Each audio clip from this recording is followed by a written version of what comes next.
हा जो कोर्स असणार आहे हा इंटरॅक्टिव्ह असणार आहे, म्हणजे आपण सुद्धा उत्तरं द्यायची आहेत. मी एखादा प्रश्न विचारला, स्क्रीनवर तुम्हाला काय दिसतंय त्या पद्धतीने तुम्ही त्याचं उत्तर द्यायचा प्रयत्न करायचा आहे. उत्तर चुकलं तरी काही काळजी करायची नाही, 100 पैकी 100 मार्क देणार मी तुम्हाला. ठीक आहे. तर सगळ्यात डाव्या बाजूचं चित्र आपल्याला काय दिसतंय, तो माणूस काय करतोय? आहार. म्हणजे काय करतोय? खातोय. बरोबर आहे.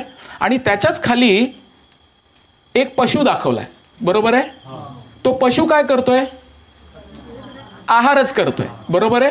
म्हणजे मनुष्य सुद्धा आहार करतो आणि पशु सुद्धा आहार करतो. हा साम्य आहे. हे काय? दोघांमध्ये हे साम्य आहे. भेद आपण पुढे पाहणार आहोत. ठीक आहे. आहार ही एक गोष्ट झाली. दुसऱ्या चित्रामध्ये काय दिसतंय? मनुष्य काय करतोय?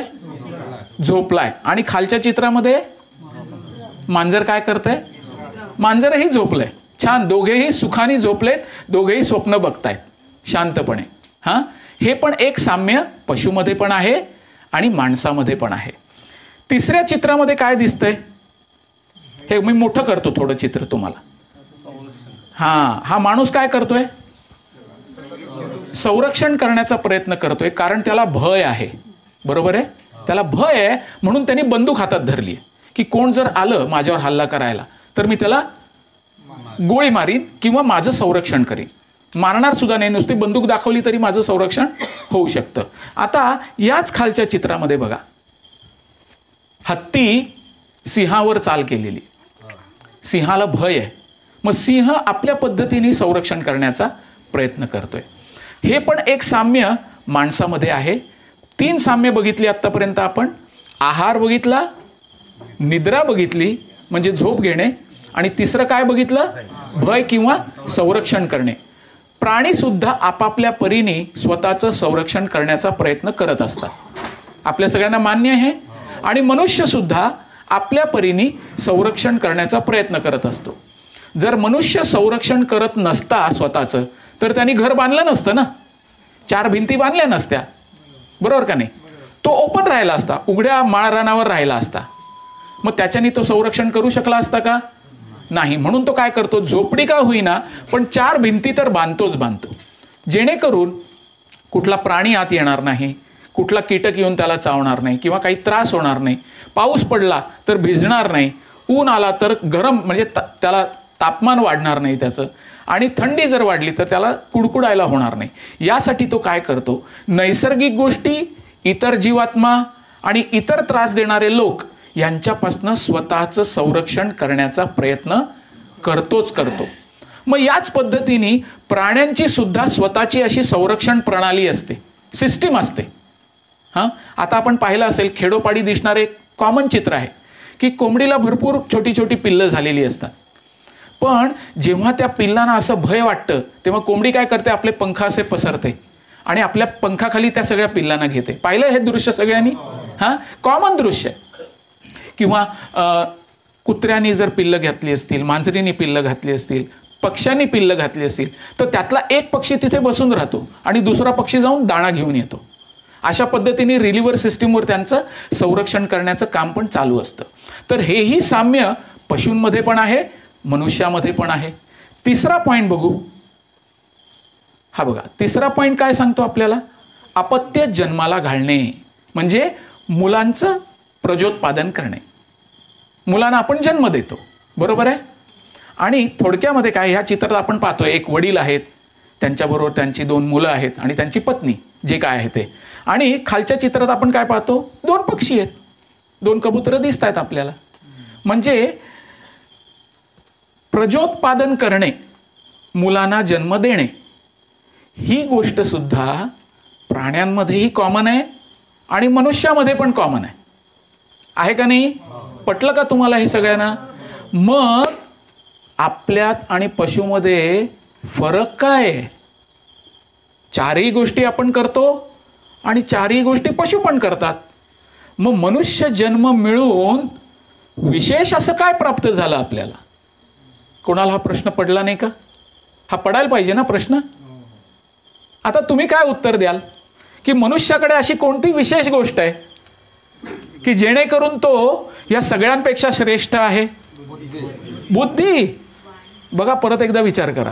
तुम्ही बुद्धी हे उत्तर दिलंय. वाणी, बर वाणी म्हणजे बोलण्याची शक्ती, बर हेही उत्तर तुम्ही दिलंय. ह्याच्यावर पण विचार करा. पक्षी बोलत नाहीत का? पक्ष्यांना वाणी नाही?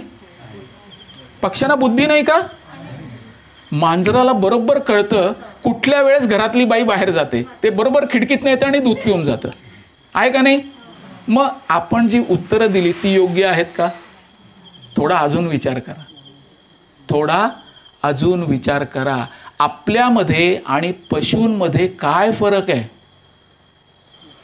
फरक आहे का नाही आहे? बोलता येत नाही. पशु पण बोलतात, एकमेकांशी कम्युनिकेट करतात. पशूंची भाषा आहे. मध्यंतरी एक पिक्चर निघाला होता कुठेतरी की त्याच्यामध्ये त्या हिरोला त्या पक्ष्यांची भाषा कळत असते. हां, तर हे आहे. पक्षी सुद्धा आपल्या भाषेत आपल्या पिल्लांशी, आपल्या पत्नीशी म्हणजे जी मादी असते तिच्याशी कम्युनिकेट करतात, संपर्क साधतात. रात्रभर जर कोकिळा म्हणजे रात्र पडल्यानंतर त्यांना दिसत नाही, मग ते झाडावर बसलेले असतात, तिथेच बसून राहतात. जशी पहाट होते तर कोकिळेला आवाज द्यायला सुरुवात करतो आणि बरोबर कोकिळा तिथनं उडून तिथे येते. कशी काय येते? जर बोलण्याची कला नसती तर आली नसती ना, हो की नाही? मग काय विशेष आहे आपल्यामध्ये? आपल्यात आणि पशूंमध्ये फरक आहे का? आपण पशुसारखेच आहोत? नाही. मग नाही तर काय अशी गोष्ट आपल्यामध्ये विशेष आहे ह्याच्यावर आपण विचार करणं आवश्यक आहे. तुम्हाला पटतंय का मी काय सांगतोय ते? पटतंय ना? हां, कोण सांगू इच्छितं का? आचार म्हणजे आचरण आणि विचार. आता समजा हा इथे कुत्रा आलाय, बरोबर? तो मागे कुत्रा फिरतोय. तो कुत्रा जर समजा माझ्या जवळ आला आणि मी त्याला हट असं म्हटलं तर कुत्रा काय करेल? दूर जाईल का नाही? त्याला कळतं, तो विचार करतो ह्या माणसाला बहुतेक मी आवडलेला दिसत नाही म्हणून तो मला हट करतोय, मग मी आता दूर जायला पाहिजे. किंवा आपण असा एखादा दगड उचलला कुत्र्याला बघून तर कुत्रा तिथनंच पळून जातो. हे तुम्ही अनुभवलंय का कधी? हां, मग विचार करण्याची पात्रता त्यांच्याकडे पण आहे. आचार म्हणजे आचरण. आचरण बघा, प्रत्येक जीवात्म्याचं, प्रत्येक पशुचं, प्रत्येक पक्ष्याचं एक ठराविक आचरण असतं. गाय योग्य वेळेस योग्य आचरण करते. तुम्ही कधी तिचं दूध काढायला जा, ती देते का दूध? एका टाइमलाच देते ती, बरोबर आहे? कुत्री, मांजरं यांच्या जीवनात सुद्धा एक आचरण आहे, त्यांच्या जीवनात एक शिस्त आहे. मनुष्य मात्र कधीतरी म्हणतो असं की आज झोपून राहतो, काल रात्री जास्त वेळ जागलो, आज थोडा मी जास्त झोपतो. पण पशु नाही करत. ते बरोबर सूर्य उगवला ना की त्यांच्या कामाला लागतात. ते त्यांना सांगावं नाही लागत. आता सांगा काय विशेष आहे आपल्यामध्ये? काय विशेष आहे? हां, आहे का नाही? काहीतरी विशेष असायला पाहिजे ना. म्हणून तर आपण या सगळ्या पशु पक्ष्यांना नियंत्रणात ठेवतोय. काय विशेष आहे आपल्याकडे? तर हे आपण पाहूया, ह्यांच्यामध्ये भेद काय आहे. हां, मनुष्य आणि पशु यांच्यामधला भेद आता इथे दाखवलाय. मनुष्य योनी दाखवली आहे आणि पशु योनी दाखवली आहे. तर एकेका भक्तांनी एक वाचून दाखवायचं मला. हां, तर पहिला मनुष्य योनीत पहिलं वाक्य काय लिहिलंय? कोण वाचून दाखवेल? धार्मिक रीतिरिवाजाचे पालन करणे. हां, मनुष्याकडे काय गोष्ट विशेष आहे? परत एकदा वाचा. धार्मिक रीतिरिवाजांचं पालन करणे. सगळ्यांनी बोला आता एकदम. धार्मिक रीतिरिवाजांचं पालन करणे. पशु काय करतात? कुठलाही धर्म नाही. आपण पाहिलंय का? कावळा उडत उडत आला आणि शंकराच्या मंदिरासमोर जाऊन बसला. आता मी पुढे 1 तास ओम नमः शिवाय असा जप करणार. असं पाहिलंय का आपण कधी? कावळ्याला, कुत्र्याला असं काही करताना नाही. कळलं तुम्हाला? विशेष गोष्ट मनुष्याकडे कुठली येते? दुसरं वाचा. दुसरा पॉइंट काय आहे? सत्सत विवेक बुद्धी वापरून प्रगती शक्य. समजा एखाद्याची आर्थिक परिस्थिती जर कमी असेल तर तो काय करतो? कशा पद्धतीने मी माझा आर्थिक विकास करून घेतला पाहिजे. आज मी झोपडीत राहतोय तर उद्या कधी मी पक्क घर बांधीन. उद्या पक्क घर बांधलं तर मी कधी बंगला बांधीन. बंगला बांधला तर माझ्याकडे कार कशी येईल. मनुष्य हा विचार करतो का नाही? आर्थिक प्रगती करून घेतो का नाही? मग तो काय करतो त्यावेळेस? त्याची विवेक बुद्धी त्याला जी दिली आहे ना, त्याचा वापर करून घेतो आणि प्रगती करायला लागतो. आहे तिथेच थांबून राहतो का तो? नाही. आपण पाहिलं शाळेत मुलाला आपण KG मध्ये किंवा पहिलीत घालतो शाळेमध्ये, तर तो कायमस्वरूपी पहिलीतच राहतो का? राहतो का? काय करतो? प्रगती करून घेतो, त्याची करून घेतो का नाही? हां, असं करत करत तो पहिली ते 10वी, 10वी नंतर 12वी, 12वी नंतर पदवी किंवा डिप्लोमा किंवा ग्रॅज्युएशन, ह्या गोष्टी तो प्राप्त करतो. त्याच्याने काय होतं? त्याचा आर्थिक विकास करणं त्याला शक्य होतं. पशूंच्या बाबतीत काय आहे? वाचा, मोठ्याने वाचा. केवळ भोग करण्याची प्रवृत्ती. आत्ता मला काय खायला मिळेल, बरोबर आहे? मग खाऊन झाल्यानंतर मी झोपतो, मी आराम करतो किंवा मुलं उत्पन्न करतो. या व्यतिरिक्त त्यांना काही काम असतं का? त्यांना काही काम नसतं. जेव्हा योग्य वेळ होते पशु आणि पक्षी एकत्र आल्यानंतर, तर त्यावेळेस मग ते घरटं बांधतात, बरोबर आहे? आणि मग त्याच्यात अंडी घालतात. त्यानंतर पुन्हा आहार, निद्रा, भय, मैथून या 4 क्रिया करतात ना. खाणं, झोपणं, संरक्षण करणं आणि मुलं जन्माला घालणं. या व्यतिरिक्त पशु काही करतात का किंवा पक्षी काही करतात का? नाही. केवळ भोग करण्याची प्रवृत्ती. 3री लाईन वाचा. भगवंतांना जाणून घेण्याची जिज्ञासा आहे का हे मनुष्यामध्ये?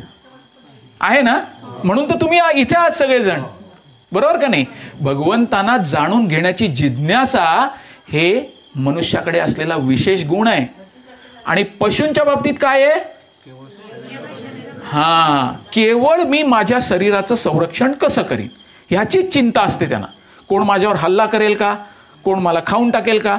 तुम्ही बघा, चिमणी जेव्हा दाणा टिपत असते ना अंगणामध्ये, तेव्हा 2-3 दाणे टिपल्यानंतर इकडे बघते, इकडे बघते, कोण एखादा पक्षी मोठा येऊन माझ्यावर झडप नाही ना घालत. बघितलंय हे चित्र तुम्ही? हे दृश्य पाहिलंय? कायम त्यांना भय असतं, कसं माझं संरक्षण मी करीन. त्याला म्हणतात केवळ शरीराबद्दल चिंता. हा असलेला 3रा फरक आहे पशूंमध्ये आणि आपल्यामध्ये. आणि 4था आणि महत्वाचा मुद्दा, आत्मसाक्षात्कारासाठी प्रयत्न करणे. काय आहे? आत्मसाक्षात्कार म्हणजे काय याबद्दल आपण आता पाहू. तर मनुष्यामध्ये हे 4 गोष्टी विशेष आहेत आणि शास्त्रामध्ये क्लिअर कट सांगितलेलं आहे. आहार, निद्रा, भयमैथुनमच सामान्य मेतत पशुभी नराणाम. तुम्हाला कळलं असेल मी काय बोललो ते. या 4 क्रिया पशूंमध्ये सुद्धा त्याच आहेत आणि मनुष्यामध्ये सुद्धा त्याच आहेत. मग कुठल्या गोष्टींनी मनुष्य श्रेष्ठ आहे? धर्मो हि तेषाम अधिको विशेषो.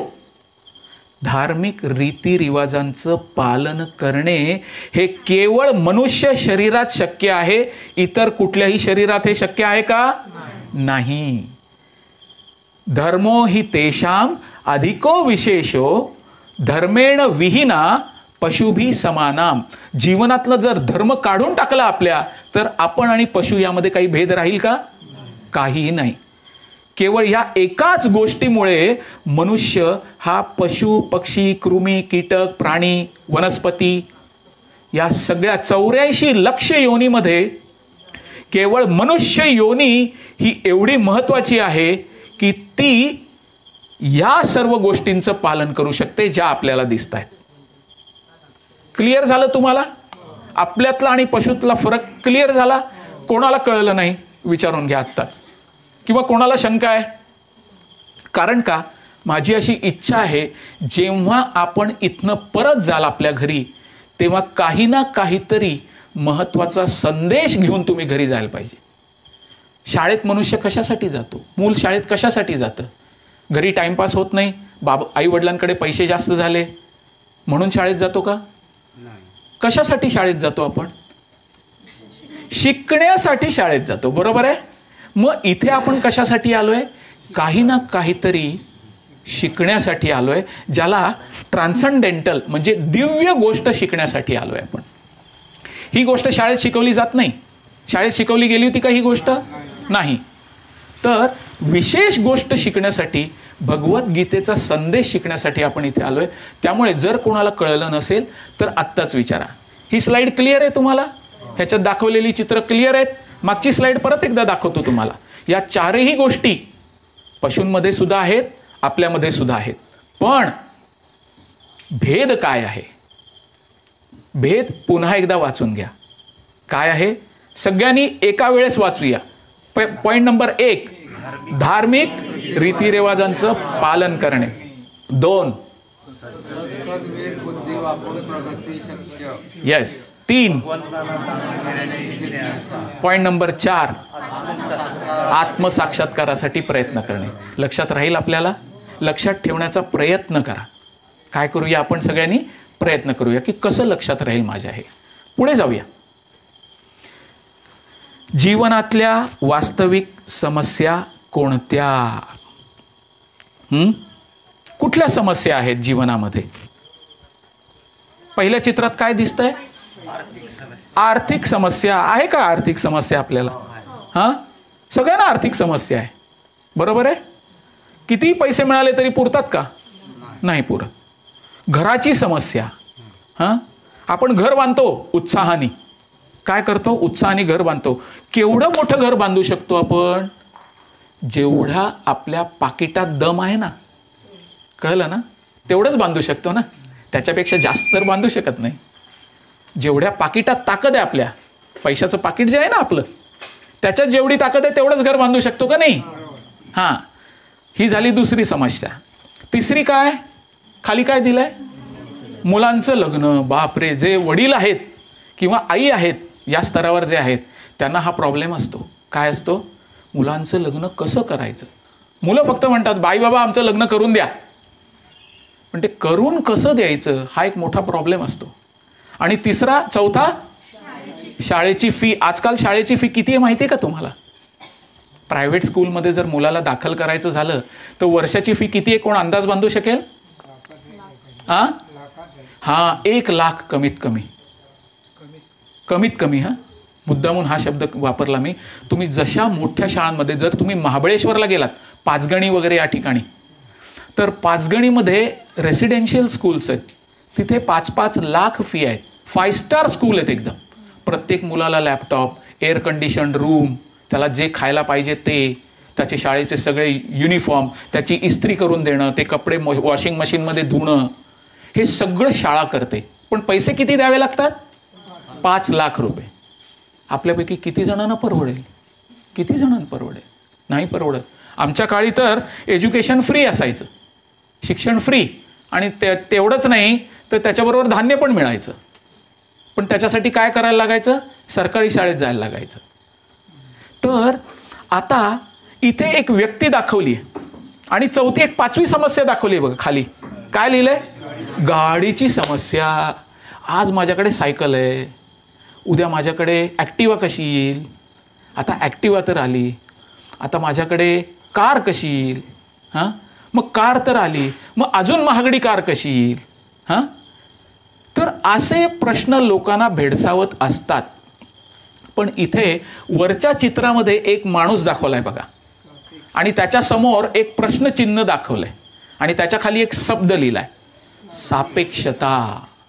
सापेक्षता म्हणजे काय? रिलेटिव्हिटी. म्हणजेच या भौतिक जगतात ज्यांना आपण खऱ्या समस्या समजतो, या समस्या नाही आहेत.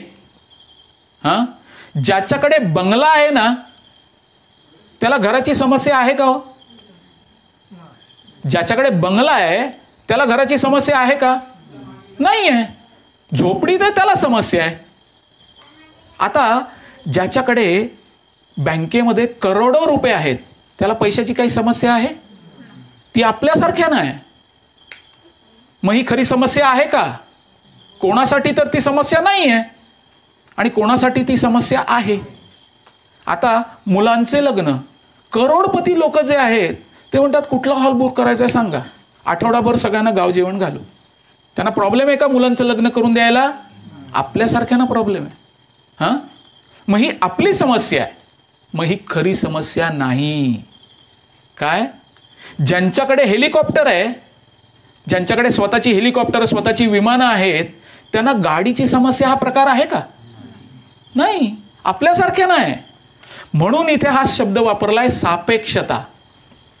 ज्यांच्याकडे आहे ना त्यांना त्याचा काहीही प्रॉब्लेम नाही आहे, ज्यांच्याकडे नाही त्यांना प्रॉब्लेम आहे. मग हा खरा प्रॉब्लेम आहे का? नाही. कसं बघूया आपण. जीवनातल्या वास्तविक समस्या कोणत्या ह्याच्यासाठी भगवद्गीतेमध्ये 3 निकष म्हणजे क्रायटेरिया, इंग्रजीमध्ये त्याला क्रायटेरिया असं म्हटलं जातं, ते लावले गेले. आणि एकेकानी एक एक क्रायटेरिया वाचून दाखवायचा मला. पहिले काय क्रायटेरिया सांगितलंय? 1 नंबरला काय लिहिलंय? सर्व जीवांना समप्रमाणात लागू असल्या पाहिजेत. हा पहिला निकष झाला. दुसरा निकष वाचा बघू. ज्या सर्वांना नकोशा असतात. आणि तिसरा निकष वाचा. ज्यांना कोणीही टाळू शकत नाही. ह्या ज्या समस्या आहेत या खऱ्या समस्या आहेत जीवनाच्या, आणि त्या खाली दाखवलेल्या आहेत. पहिल्या चित्रात काय दाखवलंय? जन्म. दुसऱ्या चित्रात मृत्यू. तिसऱ्या चित्रात जरा म्हणजे वार्धक्य किंवा म्हातारपण. आणि चौथ्या चित्रात व्याधी. आता मी तुम्हाला प्रश्न विचारतो. श्रीमंत असो, गरीब असो, मध्यमवर्गीय असो किंवा कुठल्याही स्तरातला असो, त्याला या 4ही समस्या लागू आहेत. मान्य आहे तुम्हाला? श्रीमंत माणूस मरत नाही का? मरतो का नाही? मग मृत्यू हा त्यालाही लागू आहे आणि गरीबालाही लागू आहे. मग मृत्यू ही खरी समस्या आहे. पैसा नाही ही खरी समस्या नाही आहे. कळलं का तुम्हाला? खरी समस्या कुठली? मृत्यू. म्हातारपण. आपण किती प्रयत्न करतो म्हातार न होण्यासाठी? कधीतरी आरशात बघताना आपल्याला कळतं, अरे एक केस पांढरा झाला. मी जेव्हा बघितलं आरशामध्ये तेव्हा मला कळलं, अरे केसच शिल्लक नाही राहिले. तर तेव्हा आपल्याला कळतं, अरे केस पांढरा झाला. ती चिंता आपल्याला काय करायला लागते? भेडसवायला लागते. आपण लगेच काय करतो? मेडिकल शॉपमध्ये धावत जातो आणि केसाला रंग लावून परत कसा तरुण दिसेन याचा प्रयत्न करतो का नाही? मग म्हातारपण आपल्याला हवंय का? कोणाला हवंय का? पण ते लादलं जातं ना, ही खरी समस्या आहे ना. मग याला 3 निकष लागू होतात. वर जे दिलेत ना, हे 3 निकष ज्या समस्यांना लागू होतात ना, त्या जीवनातल्या खऱ्या समस्या आहेत. कुठल्या? जन्म, मृत्यू, जरा आणि व्याधी. कोणाला आजारी पडावं असं वाटतं का? 2 वर्ष लॉकडाऊन मध्ये पडलात की मग तोंडाला मास्क लावून पडलो ना आजारी. सर्दी व्हावी मला अशी कोणाची इच्छा आहे बघू? सांगा प्रामाणिकपणे. मला खोकला झाला पाहिजे, जोरदार खोकला, रात्रभर खोकत राहिलो पाहिजे मी, असं कोणाला वाटतं? नाही वाटत ना. मग दुसरा निकष लागू होतो का नाही त्याला? ज्या सर्वांना नकोशा असतात पण त्या येतातच ना. टाळू शकतो का? तिसरा निकष कोणी टाळू शकतो का? त्या कोणी आपल्याला विचारेल, जन्म हे कसं काय? आपण तर काय करतो? हॅपी बर्थडे म्हणून सगळ्यांचा बर्थडे साजरा करतो का नाही? मग ती तर आनंदाची गोष्ट आहे का नाही? मग ही कशी काय आपल्याला नकोशी असते? ही गोष्ट कशी काय आपल्याला नकोशी असते? जन्म झाल्यानंतरचं नाही म्हणत आहे. ज्या वेळेस मातेच्या उदरात, आईच्या गर्भामध्ये आपण असतो त्या कंडिशनचा विचार करा. आता मी तुम्हाला एक उदाहरण देतो. तुम्ही प्रत्येकाने या गोष्टीचा विचार करायचा. समजा तुम्हाला एका खोलीमध्ये राहायला सांगितलं. एकच रूम तुम्हाला दिली. काय दिली? एकच खोली तुम्हाला दिली. पण त्या खोलीला कुठेही दार नाही आणि खिडकी नाही. त्या खोलीला दार नाही आणि खिडकी नाही. तुम्हाला आत ठेवण्यात येईल त्या खोलीमध्ये आणि भिंत बंद करण्यात येईल, भिंत बांधण्यात येईल. किती दिवस राहाल त्या खोलीमध्ये? किती दिवस राहाल? 1 दिवस, 1 तास, 2 तास, काहीतरी सांगा ना. 1 दिवस राहाल? 1 दिवस राहाल?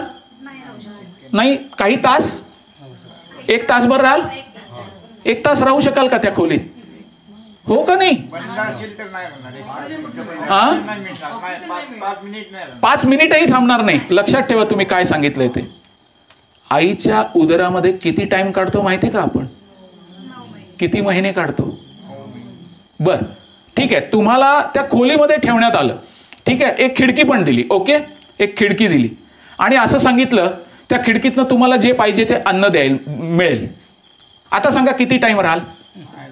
नाही, काहीतरी टाइम राहाल ना. असं कसं नाही राहणार? मग आता अन्न पण मिळतंय जे पाहिजे ते, तर 2-3 दिवस काढू शकाल का नाही?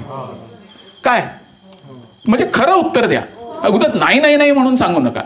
करून बघा, स्वतःला एका खोलीत बंद करून बघा आणि खिडकीतनं पाहिजे ते अन्न मिळतंय आपल्याला. हा, काही दिवस राहाल? 1 दिवस, 2 दिवस, 3 दिवस. हा, कोणीतरी सांगितलं आठवडाभर. कोणी सांगितलं आठवडाभर? येस, हा, आठवडाभर सांगितलं. आणि यांची मानसिक तयारी आहे की ते त्यांना हवं असेल जे खायला मिळत असेल तर ते 1 आठवडा राहायला तयार आहेत. आता मी तुम्हाला 3री कंडिशन देतो. लक्षात ठेवा, 3री कंडिशन ऐकून घ्या आणि तुमचं उत्तर ठरवा. तुम्हाला असं सांगितलं खायला प्यायला भरपूर मिळेल, पण नंबर 1 आणि नंबर 2 ला त्याच कोपऱ्यात जाऊन बसावं लागेल. आता किती दिवस राहाल? हा, आता किती दिवस राहाल? आठवडाभर राहाल? ती भिंत फोडून बाहेर यायचा प्रयत्न करू. बाळ काय करतं माहितीये? खायला प्यायला त्याला भरपूर मिळतं, पण ज्या बॅग मध्ये ते असतं त्याला युटेरस म्हटलं जातं, गर्भाशयाची पिशवी, त्या पिशवीमध्येच त्याला मलमूत्र विसर्जन करावं लागतं. किती दिवस?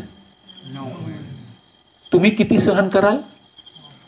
किती वेळ सहन कराल? पहिले आठवडा म्हणत होते, प्रभूजी 5 मिनिटं सुद्धा थांबायला तयार नाही. हा, बरोबर ना? ही कंडिशन समजू शकलात तुम्ही? बर, आता तुम्हाला सांगितलं 4थी कंडिशन देतो. निदान तुम्हाला फिरण्याची सोय आहे, पण जर तुम्हाला सांगितलं तुम्हाला आता मी उलटं टांगतो या खोलीमध्ये, तर किती टाइम राहाल? नाही ना. बाळ खाली डोकं वर पाय या कंडिशन मध्ये आईच्या उदरात असतं. म्हणून हा जीवनाचा वास्तविक प्रॉब्लेम आहे. कारण याला 3 क्रायटेरिया लागू होतात. बरोबर आहे? सर्व जीवांना समप्रमाणात लागू आहे. तुम्ही आता कोणी राहायला तयार नाही ना, पण तुम्ही सगळेजण राहून आलात ना. मी पण राहून आलो ना. किती दुःखदायक परिस्थिती आहे हे केवळ जेव्हा आईच्या उदरात असतो ना तेव्हाच जाणवतं, नंतर नाही जाणवत. पण हा जीवनाचा मूळ प्रॉब्लेम आहे हे आपण मान्य केलं. आता मोठी खोली देऊन सुद्धा तुम्ही राहायला तयार नाहीये. मग हात बांधलेल्या अवस्थेमध्ये खाली डोकं वर पाय,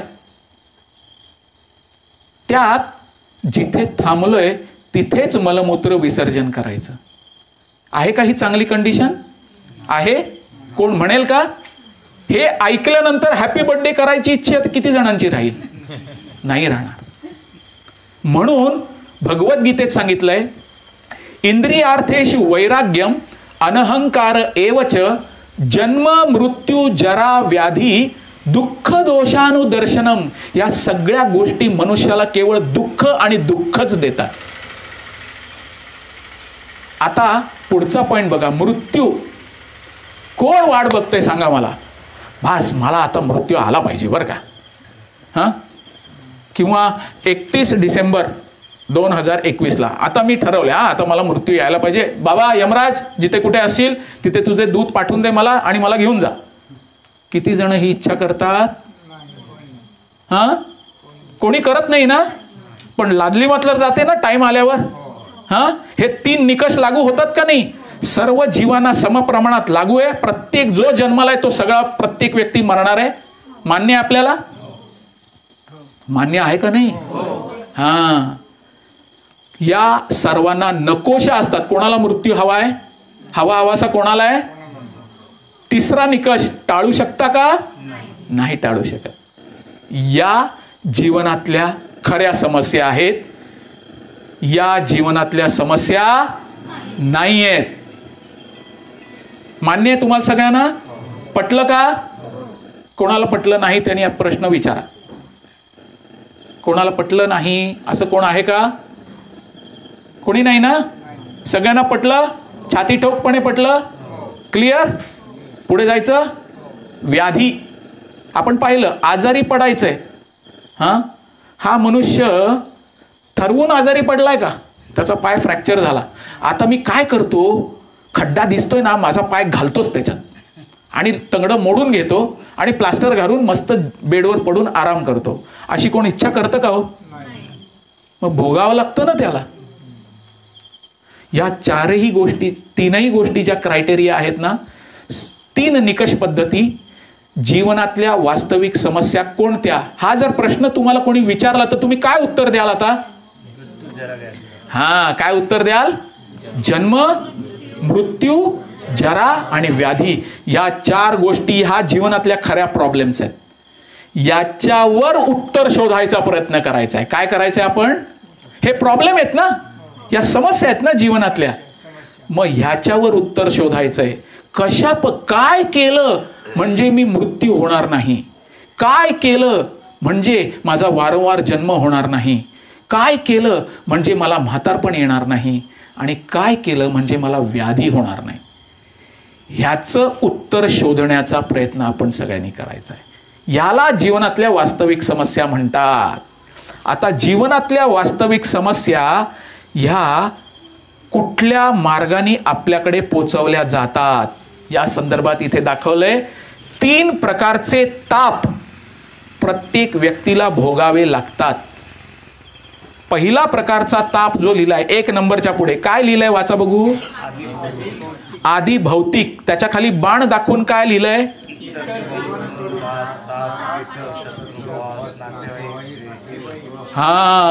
इतर लोकांकडनं जे आपल्याला त्रास होतात त्याला म्हटलं जातं आधी भौतिक ताप. त्याच्यामध्ये कोण कोण येतं? इतर जीवात्मा. त्याच्यामध्ये कोण कोण आहे? डास. आपली इच्छा असते का डास यावा आणि त्याने मला चावावं? आपल्याला माहित पण नसतं, डास चावून जातो, ताप येतो, डॉक्टरांकडे जातो, डॉक्टर सांगतो अरे डेंग्यू झाला, अरे मलेरिया झाला. मग कोणामुळे झाला हा ताप? आपल्याला डासामुळे झाला. इतर गोष्टींनी येऊन आपला चावा घेतला. साप चावला, बरोबर आहे, विंचू चावला, किडा चावला. आणखीन कोण आपल्याला त्रास देतं? शत्रू. गावामध्ये असतात का शत्रू आपले? आहेत ना? प्रभूजी एकदम पहिल्यांदाच उत्तर देतात ठामपणे, म्हणजे त्यांना याचा खूप छान अनुभव आलेला आहे की गावामध्ये शत्रू आहेत त्यांना. बरोबर आहे ना? प्रत्येकाला शत्रू आहे. तुमची प्रगती होताना दिसली तर दुसऱ्या व्यक्तीला लगेच काय होतं? द्वेष निर्माण होतो. अरे याने बंगला बांधला, कसं काय बांधला, कुठनं आणला पैसा एवढा? मला माहिती आहे हा 2 नंबरचा धंदा करतो. आता मी काय करतो? गुपचूप पोलीस स्टेशनला जातो किंवा इन्कम टॅक्स डिपार्टमेंटला निनावी पत्र पाठवतो, यांनी कुठनं पैसा आणला जरा काढून बघा म्हणून. याला म्हणतात द्वेषी लोक. काय? असे शत्रू प्रत्येक ठिकाणी असतात. ह्याच्यापासून आपण सुटू शकत नाही.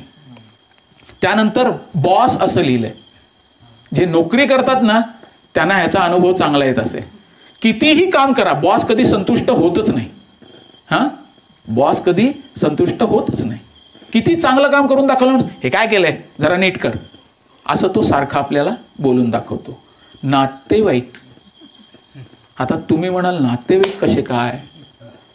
तर तुम्ही बघा, सण समारंभाच्या वेळेस सगळे नातेवाईक एकत्र जमतात. मोठं लग्न असतं कुठेतरी, सगळे नातेवाईक एकत्र आलेले असतात. पण एकमेकांकडे बघण्याचा दृष्टिकोन काय असतो माहिती का? अरे हा फाटका माणूस, एवढे चांगले कपडे याला कसे काय मिळाले? माझी साडी बघा हिच्या साडीपेक्षा भारी आहे. केवळ ही माप काढण्यासाठी आपण तिथे एकत्र आलेलो असतो. कशासाठी आलेलो असतो? दुसऱ्याचं माप काढण्यासाठी. त्याच्याकडे किती पैसा आहे किंवा मी त्याच्यापेक्षा किती श्रेष्ठ आहे, या 2 गोष्टींचं मोजमाप करण्यासाठीच लोक एकत्र येतात. आणि नातेवाईक आपल्याला टोचून बोलतात. काय करतात? हे काय घरी आम्हाला बोलवलं आणि नुसता शिरा केला, आम्हाला वाटलं काय गुलाबजाम श्रीखंड वगैरे सगळं कराल तुम्ही, नुसता शिरा तो आम्ही आमच्या घरी सुद्धा खाऊ शकलो असतो की. असं करून, असं बोलून आपल्याला अजून दुःखात टाकण्याचा प्रयत्न करतात. किती जणांना याचा अनुभव आहे? असेल सगळ्यांना, बोलणार कोणी नाही, कोणी हात वर करणार नाही, पण सगळ्यांना हा अनुभव आहे. याला म्हणतात आदि भौतिक ताप. 2 नंबरच्या पुढे काय लिहिलंय? आदि दैविक ताप. ह्याच्यामध्ये काय काय आहे बघा, वाचा.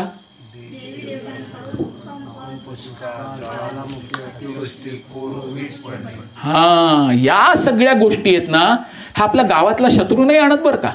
शत्रू भूकंप निर्माण नाही करत. या गोष्टी कोण निर्माण करतं? देवी देवता. त्याला आदि दैविक ताप असं किंवा क्लेश असं म्हटलेलं आहे. ज्या देवी देवता जेव्हा अप्रसन्न होतात तेव्हा त्या त्या प्रकारच्या गोष्टी होतात. आता काही दिवसापूर्वी चिपळूणमध्ये पूर आला. म्हणजे काय? वरुण देवता कोपली. काय झालं? वरुण देवता कोपली. सावित्री नदीमध्ये बसच्या बस वाहून गेली. हा, काय झालं? ढगफुटी झाली, मुसळधार पाऊस, लोकांची जीवन बर्बाद. ते आपल्या नियंत्रणात होतं का? आपण काही कंट्रोल करू शकलो असतो का? एवढी मोठी छत्री आपण बनवू शकलो असतो का? अख्खा ठाणे जिल्हा, अख्खा रायगड जिल्हा किंवा रत्नागिरी जिल्हा कव्हर होईल एवढी छत्री आहे का मोठी आपल्याकडे? ढगफुटी झाली की काय होईल त्याला सहन करणे, ह्याच्या व्यतिरिक्त काही उपाय असतो का आपल्याकडे? असतो का? नाही. देवी देवतांकडनं जे प्रकोप होतात ते आपल्याला मुकाट्याने सहन करावेच लागतात. भूकंप होतो. भूकंप झाल्यावर असंच होतं का की गरिबाची फक्त झोपडी पडली पण इमारत नाही पडली, असं होतं का? भेदभाव करतो का भूकंप कधी? जे दिसेल त्याला जमीनदोस्त करतो का नाही? हा, ज्वालामुखी जिथे जाईल, वाट फुटेल तिथे लोखंडाचा तापलेला रस पृथ्वीच्या पोटातनं निघालेला सगळीकडे पसरतो आणि जे दिसेल त्याला बेचिराग करतो. ह्याला म्हणतात आदि दैविक ताप. 3 नंबरच्या पुढे काय लिहिलंय? आदि आत्मिक ताप. म्हणजेच वाचा बघू.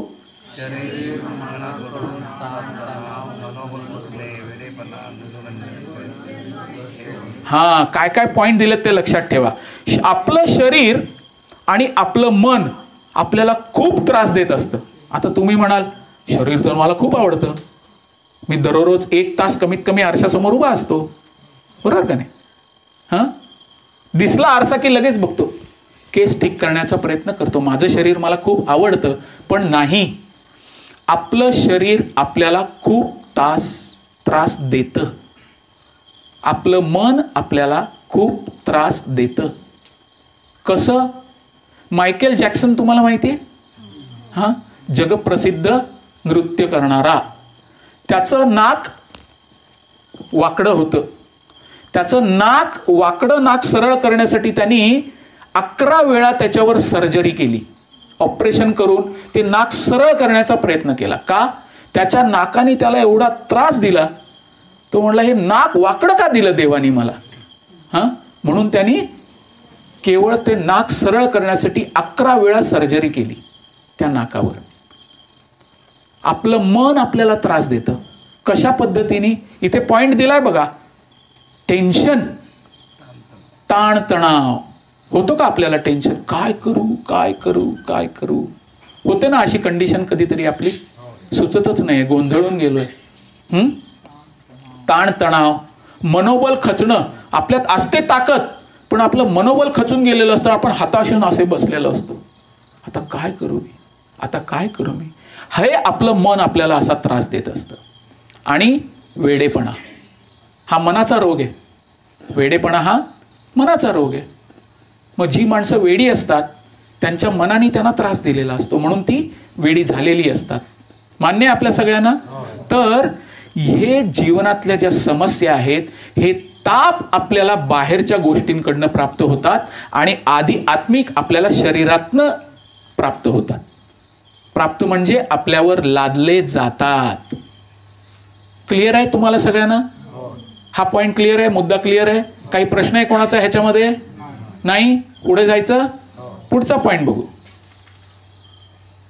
जीवनातल्या वास्तविक समस्या सोडवण्यामध्ये भौतिक प्रगतीचं अपयश. हा, आपलं हे जे सगळं टेक्नॉलॉजी आहे ना, औद्योगिक तंत्रज्ञान, वैज्ञानिक तंत्रज्ञान, अभियांत्रिकी तंत्रज्ञान, मेडिकल सायन्स, हे कुठलंही तंत्रज्ञान ह्या 4 गोष्टींपासून आपल्याला वाचवू शकतं का? जन्म, मृत्यू आणि जरा आणि व्याधीपासून. आज इंजिनिअरिंगने केवढी प्रगती केली आहे? भरपूर. अभियांत्रिकी तंत्रज्ञानाने एवढी प्रगती केली आहे की मनुष्य चंद्रावर गेलेला आहे असं त्यांचं म्हणणं आहे. मान्य आपल्याला? पण या प्रगतीने कुठल्याही मृत्यूपासून कोणी आपल्याला वाचवू शकतंय का? हा, मेडिकल सायन्स किती प्रगत झालंय कल्पना नाही करत आपण, एवढं प्रगत झालंय.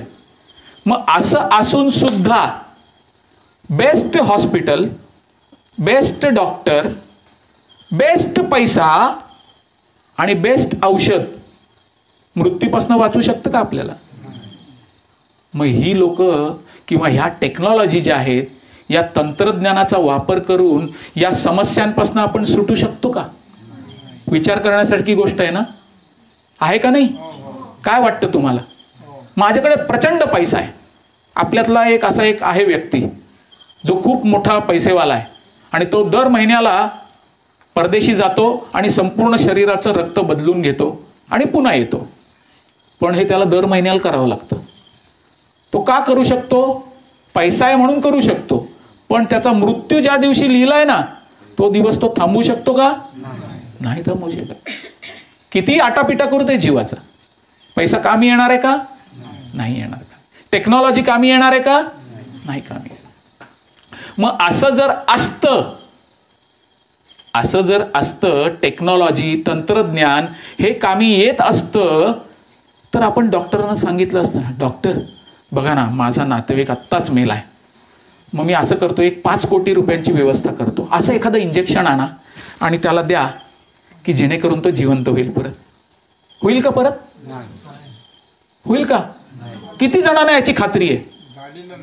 हा, होणारच नाहीये. हे होणं शक्य नाही. म्हणून भगवंतानी भगवद्गीतेत सांगितलंय, जन्म, मृत्यू, जरा, व्याधी, दुःख, दोष, अनुदर्शनम यांच्याकडे उघड्या डोळ्यांनी पाहायला शिका. आजपर्यंत आपण हे दुर्लक्षित करत होतो, पण आजपासून आपण या गोष्टींकडे पाहायला सुरुवात करणार आहे. कारण आज आपल्याला कळलंय ना जीवनातल्या वास्तविक समस्या कुठल्या आहेत ते. मान्य ना तुम्हाला सगळ्यांना? मागे बसलेले प्रभूजी मान्य ना? मग कुठलंही तंत्रज्ञान, कुठलीही टेक्नॉलॉजी, मेडिकल सायन्स, औद्योगिकरण, मोठमोठ्या फॅक्टऱ्या उभारल्या आपण, हां, पण त्या फॅक्टऱ्यांनी जन्म, मृत्यू, वार्धक्य. आता तुम्ही समजा कॉस्मेटिकची फॅक्टरी उभारली आपण. काय केली? सौंदर्य प्रसाधनाची. म्हणजे काय? केसांना लावणारा रंग, चेहऱ्यावर सुरकुत्या पडणार असतील तर त्या सुरकुत्या घालवणारं क्रीम, हा, हे तुम्ही निर्माण केलं समजा त्या कंपनीमध्ये. पण पडणाऱ्या सुरकुत्या थांबवू शकता का तुम्ही? किती काळ थांबवू शकता? काही काळ फेस टेन्शन देऊन त्या ज्या सेल्स आहेत त्या सेल्सना तुम्ही काही काळ थांबवू शकता, पण कायमस्वरूपी थांबवू शकता का? कधी ना कधी तुमच्या गळ्याखाली चामडी लटकणार ना, असं होणार ना, कधीतरी कान असे ओघळून येणार, कधीतरी असं होणार तुमचं. मग कितीही तंत्रज्ञान, औद्योगिकरण प्रगत झालं तरी आपलं म्हातारपण ते थांबवू शकते का? आहे का कुठलं असं? बरेचसे सिने तारका आणि तारक असतात ना, जे ते काय करत असतात? सुंदर दिसण्यासाठी आटोकाट प्रयत्न करत असतात. काय करत असतात?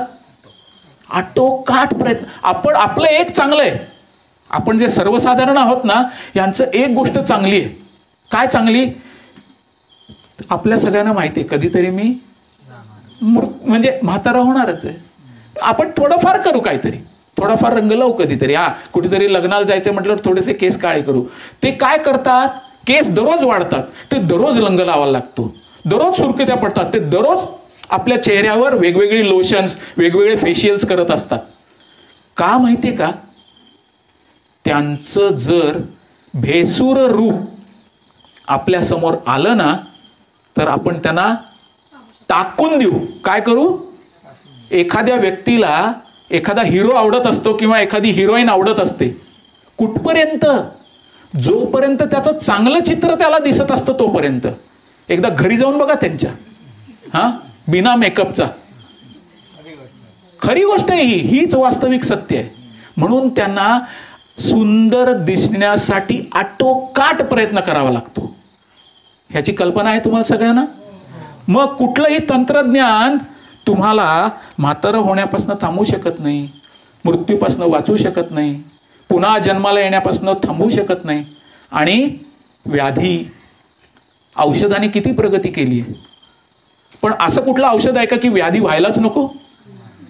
व्याधी झाल्यावर औषध आहे ना. खोकला झाल्यावर खोकल्याचं औषध आहे. पण ते जरी घेतलं तरी काय होईल? थोडा काळ खोकला थांबेल, नंतर व्हायचं तेव्हा नेमेची येतो मग पावसाळा. बरोबर आहे का नाही? आपल्याला माहिती आहे सगळं. मग जीवनातल्या वास्तविक समस्या सोडवण्याचं टेक्नॉलॉजी, औद्योगिक, वैज्ञानिक, अभियांत्रिकी म्हणजे इंजिनिअरिंग आणि मेडिकल, कुठलंही तंत्रज्ञान आपल्याला ह्याच्यापासून वाचवू शकत नाही. ही फक्त तात्पुरती मलमपट्टी म्हणजे ठिगळं लावण्याचं काम करतात. काय करतात? रस्ता बांधतात. काय टेक्नॉलॉजीने काय करतील? ते रस्ता बांधतील, पण पडलेला खड्डा बुजवतील. म्हणजेच काय? ठिगळं लावण्याचा प्रकार करतात. कापड फाटलं की आपण काय करतो? ठिगळं लावतो. मग ते काय करतील? तेवढाच खड्डा फक्त मध्ये सिमेंट बिमेंट काहीतरी डांबर बिंबर घालून तेवढाच अशी डागडुजी करून देतील. परत 4 दिवसांनी खड्डा पडतोच. मग त्याला काय करायला लागेल? संपूर्ण रस्ता पुन्हा नवीन बनवायला लागेल. बनवतात का? नाही बनवत. मी खूप धक्के खात आलो आता तुमच्या गावापर्यंत. तर ही आहे तात्पुरती मलमपट्टी किंवा ठिगळं लावण्याचं काम. आता कितीही प्रगती झाली, खालची ओळ वाचा 1 नंबरची, किती प्रगती झाली तरी मुलं अजून जन्माला येतातच आहेत. जन्म आपण थांबवू शकतोय का? नाही. मुलं तर जन्माला येतातच आहेत. किती प्रगती झाली तरी लोक अजून मरतातच आहेत. किती प्रगती झाली तरी लोक अजून म्हातारे होतातच आहेत. आणि किती प्रगती झाली तरी लोक अजून आजारी पडतातच आहेत. मग याला प्रगती म्हणतात का? म्हटलं पाहिजे का याला प्रगती? नाही ना. जर प्रगती म्हणजे काय, या गोष्टींवर कोणीतरी उत्तर दिलं पाहिजे आपल्याला, त्याला प्रगती म्हणतात. बघू पुढे. कारण, याचं कारण काय? आनंदासाठी दिलेली वचनं जी आहेत ना या जगामध्ये, जे लोक आपल्याला वचनं देतात ना, माझ्याकडे या मी तुम्हाला आनंद देईन, ही सगळी वचनं खोटी आहेत. काय आहेत? करोडपती बना हे वाचून पुस्तक किती रुपयाला मिळतं? 200 रुपयाला. करोडपती बना हे वाचून किती जण करोडपती झाले? 150 रुपये आहेत आपल्याकडे. आपण जाऊया उद्या तालुक्याच्या किंवा जिल्ह्याच्या ठिकाणी आणि तिथे मोठ्या लायब्ररीमध्ये जाऊन करोडपती बना हे पुस्तक आहे, बिकम मिलेनियर, ते पुस्तक खरेदी करू आणि घरी येऊ आणि 1 वर्षांनी मी तुम्हाला भेटायला येतो आणि तुम्ही मला सिद्ध करून दाखवा की तुम्ही करोडपती झालात म्हणून. करोडपती बना हे पुस्तक वाचून कोणी करोडपती झाला नाही, पण ज्यांनी पुस्तक छापलं ना तो मात्र निश्चित करोडपती झाला. का? तुमच्या सगळ्यांच्या खिशातनं पैसा काढला त्याने आणि तो करोडपती झाला. मित्र बनवण्याची कला, डेल कार्नेजी ह्या माणसाने हे पुस्तक लिहिलं, हाऊ टू मेक फ्रेंड्स. पण त्या व्यक्तीने काय केलं माहिती का? शेवटी त्याच्या घरातनं खाली उडी मारून आत्महत्या केली आणि सुसाईड नोटमध्ये त्याने असं लिहिलं होतं, मित्र बनवण्याची कला हे पुस्तक मी खूप माझं प्रसिद्ध झालं, जगभर विकलं गेलं, पण दुर्दैवाने मला जीवनात एकही मित्र नव्हता म्हणून मी आत्महत्या करतोय. त्याच्या दुर्दैवाने त्यांनी अख्ख्या जगाला शिकवलं मित्र कसे बनवायचे, पण त्याच्या दुर्दैवाने त्याला एकही मित्र नव्हता. ही त्याच्या जीवनातली खंत होती म्हणून त्यांनी आत्महत्या केली शेवटी. आनंदासाठी दिलेली वचनं ही इंद्रिय तृप्तीवर आधारित असतात. ह्याच्यात इथं लिहिलं, हिंदीत असं एक म्हण आहे, शादी का लड्डू जो खाए वो पछताए, जो न खाए वो ललचाए. म्हणजे लग्नाचा लाडू ज्याने खाल्ला नाही ना तो म्हणतो कधी खायला मिळेल, कधी खायला मिळेल, कधी खायला मिळेल. आणि जो खातो तो म्हणतो कशाला उगाच खाल्ला, कशाला उगाच लग्न केलं, कशाला उगाच लग्न केलं. आनंदासाठी दिलेली वचनं जी आहेत ना, ही सगळी इंद्रिय तृप्तीवर आधारित आहेत. हां, 5 इंद्रिय आपल्याला 5 इंद्रिय दिलेली आहेत. कान, नाक, डोळे, त्वचा आणि जीभ आपल्याला घाताकडे नेतात, आपल्याला मृत्यूकडे नेतात. कसं? तुम्ही म्हणाल अरे ही माझी इंद्रिय, मग ही मला मृत्यू कसा देतील? हां, बघू आपण काही उदाहरणं आहेत. हरणांना जेव्हा पकडायचं असतं ना, तेव्हा जो पारधी असतो ना, त्याला माहीत असतं कुठल्या ठिकाणी हरणं जमतात. तिथे तो लवकरच सकाळी जाऊन बसतो आणि त्याच्याकडे एक बासरी असते. त्या बासरीवर सुंदर ट्यून वाजवायला सुरुवात करतो तो, आणि हळू हळू हळू करत सगळी हरणं जमा होतात. मग तो त्याचं धनुष्यबाण काढतो आणि एकेकाला शूट करतो. काय होतं? सगळ्यांना मारतो तो. कशामुळे आकृष्ट झाली ती हरणं? त्या स्वरामुळे. कुठनं हा मंजूळ स्वर येतोय हे शोधत ते हरिण येतं. हां, आणि ते त्याचा स्वतःचा कान त्याच्या घाताला कारणीभूत ठरतो. उदाहरण ऐकलंय आपण, हे पाहिलंय. तर दुसरं उदाहरण, नाक. आपलंच नाक आपल्याला घाताला कारणीभूत ठरतं. उंदीराला पकडण्यासाठी पोळीचा तुकडा पिंजऱ्यामध्ये लावतात, बरोबर आहे. त्याचा वास उंदराला बरोबर येतो. उंदीर येतो, तो त्या हुकला तोंड लावतो आणि खटका पडतो, आणि उंदीर दुसऱ्या दिवशी आपण त्याला संपवतो. त्याच्याच नाकाने त्याचा घात केला. डोळे. हां, डोळे. आता हे सगळे किडे दिसतात का तुम्हाला? हां, एक ज्योत लावून ठेवा, एक दिवा लावून ठेवा, आणि दुसऱ्या दिवशी सकाळी बघा त्या दिव्याखाली किती किडे मरून पडलेत. ते जाणवतं का आपल्याला? दिसतात असे? काय होतं, त्या किड्यांना काय वाटतं माहितीये का? ही ज्योत जी आहे ना, ही खूप प्रकाशित आहे आणि खूप चांगली आहे. मग तो काय करतो? त्या ज्योतीत शिरण्याचा प्रयत्न करतो. काय होईल? आगीत शिरल्यावर मृत्यू येईल ना त्याचा. त्याच्या डोळ्यांनी तो आकृष्ट होतो त्या ज्योतीकडे, आणि तो स्वतःच्या मृत्यूला कारणीभूत ठरतो. त्वचा. त्वचा म्हणजे काय? आवडत्या व्यक्तीचा स्पर्श आपल्याला कायम हवासा वाटतो. कायम माझ्या जवळ राहिलं पाहिजे, कायम आपल्याला तो स्पर्श मिळाला पाहिजे, ही प्रत्येकाची इच्छा असते. हत्ती कोणाला सर्वसाधारणपणे पकडता येत नाही. हत्ती कोणालाही पकडता येत नाही. पण हत्ती पकडण्यासाठी काय करतात माहितीये का? हां, मोठा विहिरी एवढा खड्डा खणतात आणि तो गवतानी झाकतात. खाली खड्डा तसाच असतो, वर नुसतं गवत टाकतात काड्या घालून. पलीकडच्या बाजूला हत्तीणीला उभं करतात. खड्ड्याच्या पलीकडच्या बाजूला हत्तीणीला. जे केरळामध्ये जाऊन आलेत ना, त्यांना हा अनुभव असेल हत्ती कसा पकडला जातो ते. आणि त्या हत्तीणीला चित्कार करायला लावतात. ती चित्कारली की हत्तीला तो आवाज ऐकू जातो. हा, अरे कुठेतरी मादी आहे, माझी मादी आहे, आणि मला तिचा स्पर्श हवा आहे. तो धावत येतो. काय करतो? धावत येतो आणि खड्ड्यात पडतो. मग त्याला पकडता येतं. तोवर त्याला पकडता येत नाही. आपली स्वतःची त्वचा आपल्या घाताला कारणीभूत ठरते. जीभ. आपलीच जीभ आपल्या घाताला कारणीभूत ठरते. माशाला पकडण्यासाठी गांडूळ लावून गळ टाकतात. त्याला काय दिसतं? गळ दिसतं का गांडूळ दिसतो? गांडूळ दिसतो. तो असं झपकन झडप घालतो. तो हुक त्याच्या ओठात अडकतो. अडकला की वर जो बसलेला आहे ना कोळी, त्याला बरोबर कळतं. तो फाटकन उचलतो माशाला वर. कोणी घात केला? त्याच्याच जिभेनी त्याचा घात केला. तर ही जो इंद्रिय तृप्तीचा मार्ग आहे ना, हा मृगजळा समान आहे.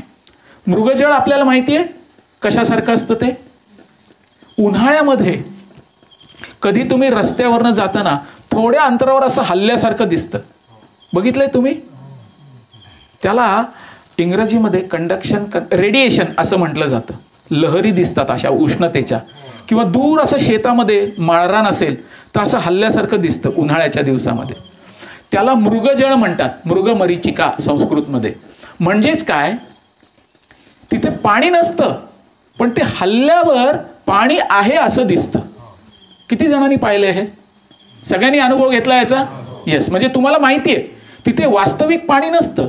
त्याच पद्धतीने वाळवंटामध्ये पाणी नसतं, पण त्या उष्णतेने जमीन हलल्यासारखी दिसते आणि पाणी आहे असा भास होतो. म्हणून हरिण अजून अजून अजून अजून पुढे धावत जातं, जेणेकरून. पण ते कधी शक्य असतं का?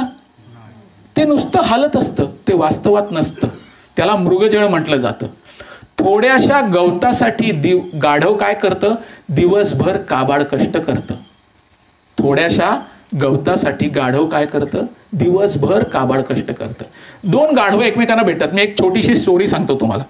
तर एकदा काय होतं, एक गाढव असं काबाड कष्ट करून संध्याकाळी थोडासा त्याला फ्री टाइम मिळतो, मग असं ते थोडं गवत खात असतं.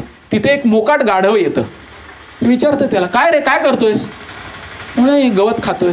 अरे, एवढ्याशा गवतासाठी तू एवढे दिवसभर का काबाड कष्ट करतोयस? तो म्हणतो, काय आहे ते एक सिक्रेट आहे, ते मी आत्ता तुला सांगणार नाही. नाही नाही, मला सांगच. एवढंसं गवत मिळतं तुला, मग त्याच्यासाठी तुला एवढे काबाड कष्ट करण्याची काय आवश्यकता आहे? माझ्याकडे बघ, मी दिवसभर चरत असतो, मी नाही कष्ट करत.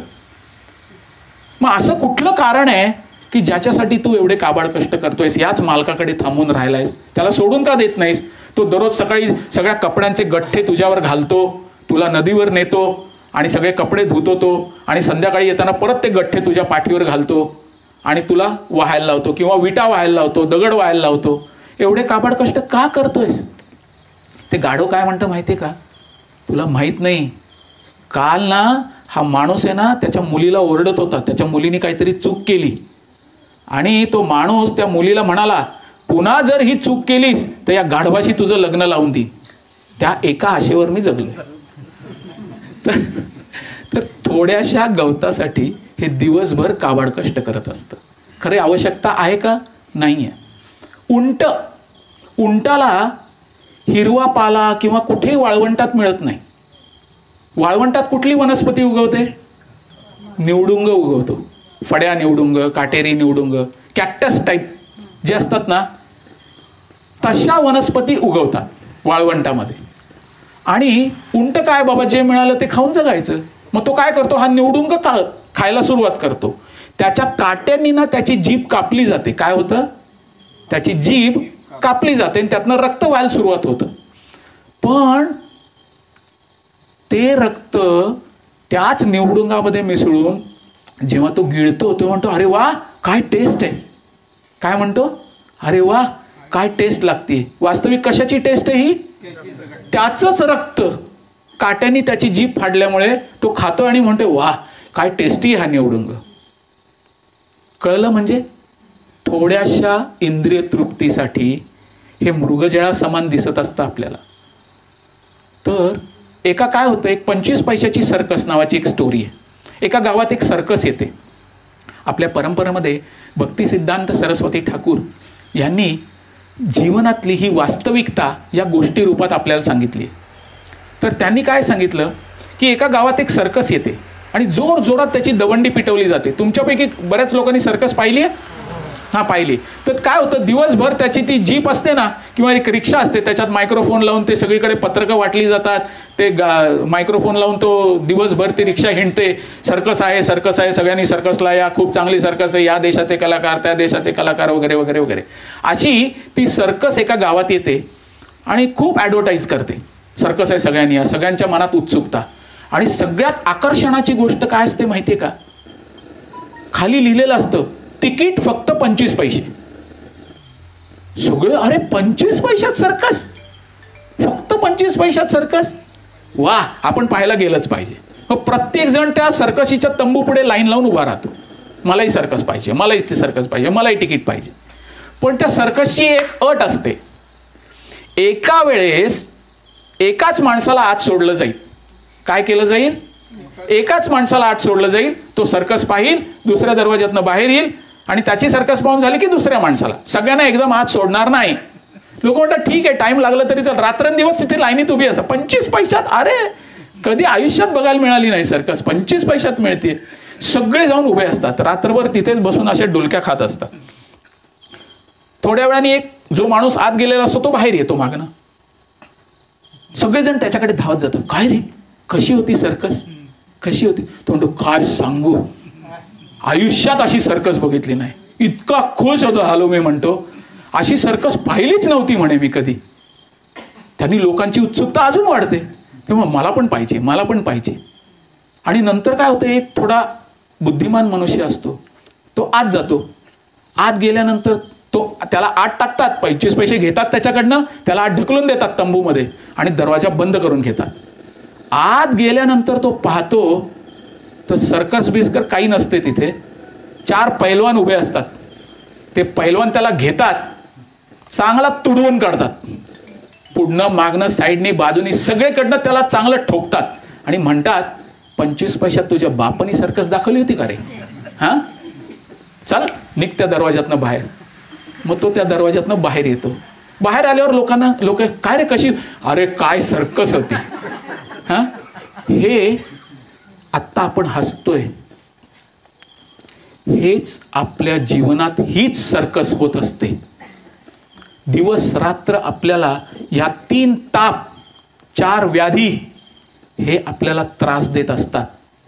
हां, दिवस रात्र तुडवले जात असतो आपण मायेच्या प्रभावाखाली, प्रकृतीच्या प्रभावाखाली, शत्रूंच्या प्रभावाखाली. पण एकमेकांना भेटल्यावर काय म्हणतो, काय रे कसं आहेस? मी एकदम मजेत आहे. कसं आहे?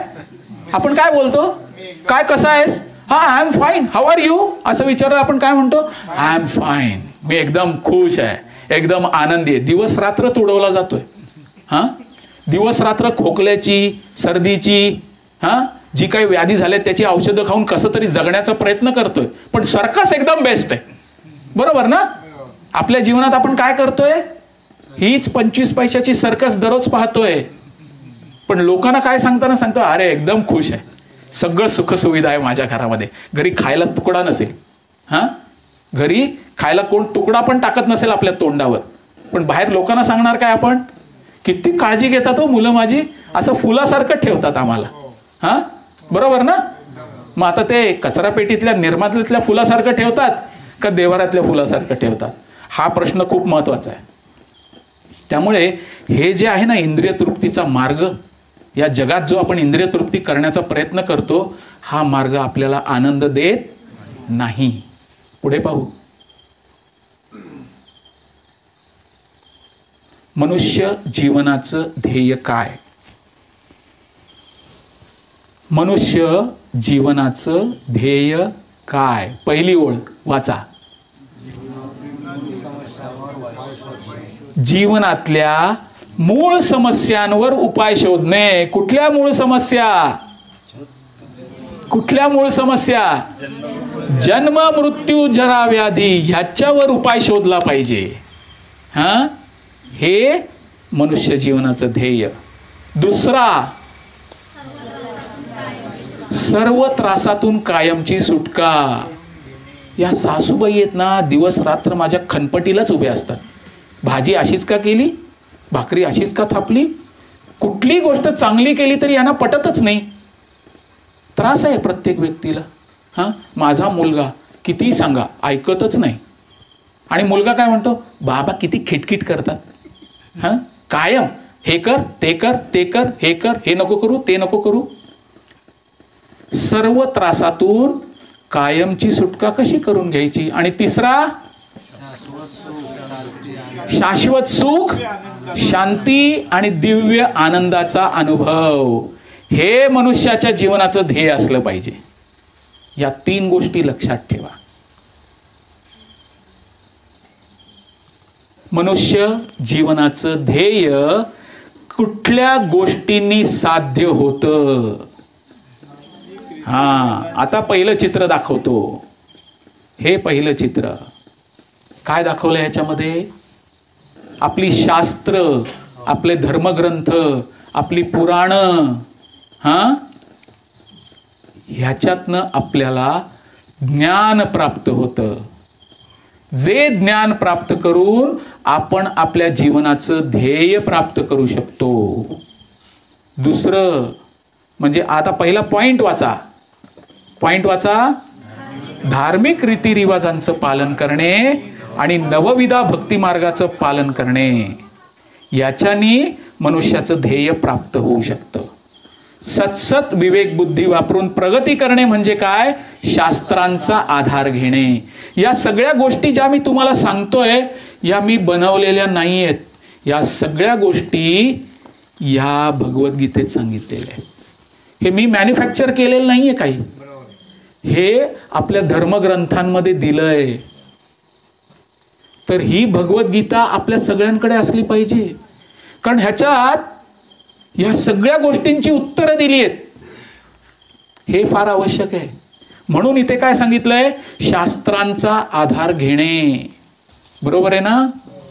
हा, 2 + 2 = 4.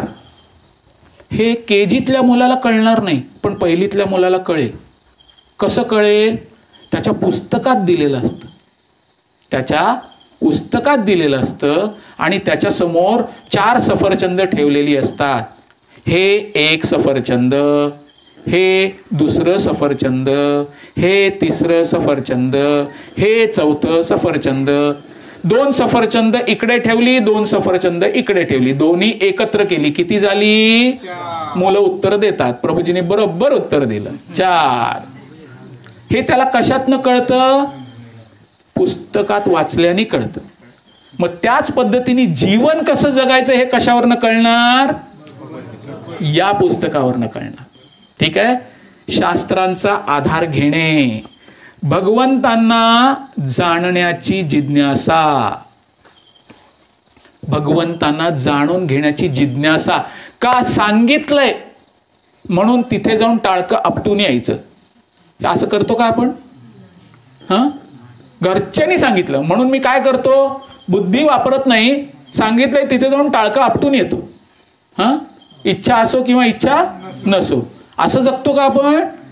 नाही जगलं पाहिजे ना. जर जगत असू तर विचार केला पाहिजे ना. मी काय करतोय, कोणाकडे जातोय, त्याच्याने काय प्राप्त होणार आहे? असंच करतो का आपण कुठली गोष्ट जीवनामध्ये? सांगितलंय म्हणून का? मग त्याला सांगकाम्या होनाम्या म्हणतात. काय म्हणतात? सांगकाम्या होनाम्या. आपण तसे आहोत का? वरच्या मजल्यात काही नाही का आपल्या? आहे ना, स्वतःची विचारसरणी आहे ना स्वतःला. मग करायचं काय? भगवंत कोण आहेत हे जाणून घ्यायचं. कसं जाणून घ्यायचं? कसं जाणून घ्यायचं?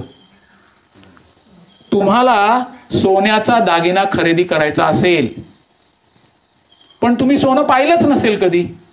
हा, तुम्ही सोनं जर कधीच पाहिलं नसेल आणि तुम्हाला सोन्याचा दागिना खरेदी करायचा असेल, आणि जर तुम्ही मार्केटमध्ये गेलात आणि जाता जाता तुम्हाला पूजेचं दुकान दिसलं आणि तिथे तांब्या पितळेची भांडी लावली आहेत आणि पितळेचं भांडं एकदम चकचकीत पॉलिश करून ठेवलंय, आणि तुम्ही त्याला जाऊन विचारलं, अरे हे सोन्याचं तबक किती रुपयाला दिलं?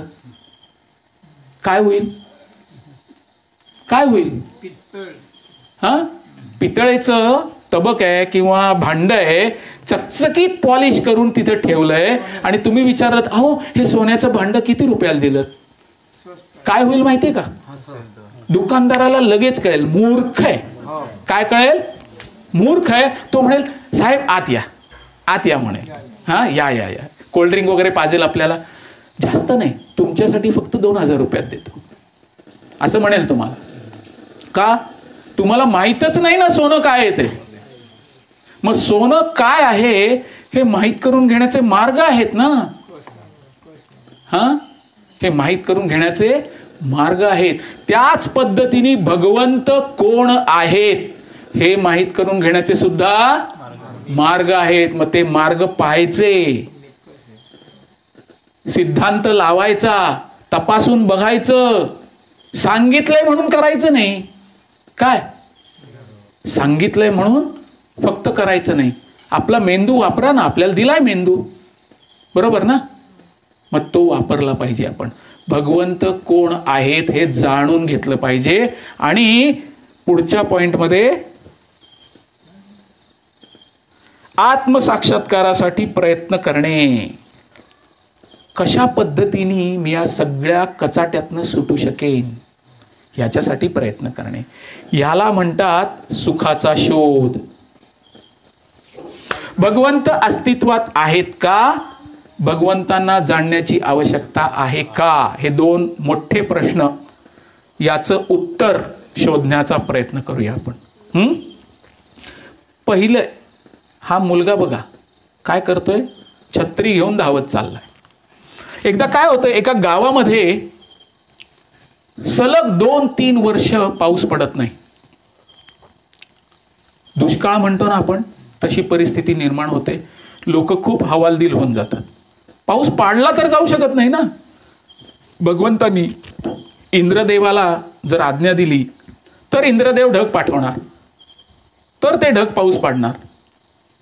टेक्नॉलॉजीने प्रगती केली आपण, पण पाऊस पाडू शकतो का? ढग निर्माण करू शकतो का? पाणी उकळवू शकतो का? नाही, आपल्या हातात नाही. आधी दैविक क्लेश, कळला? 3 तापांमधला आधी दैविक क्लेश. तर एका गावामध्ये दुष्काळ पडतो.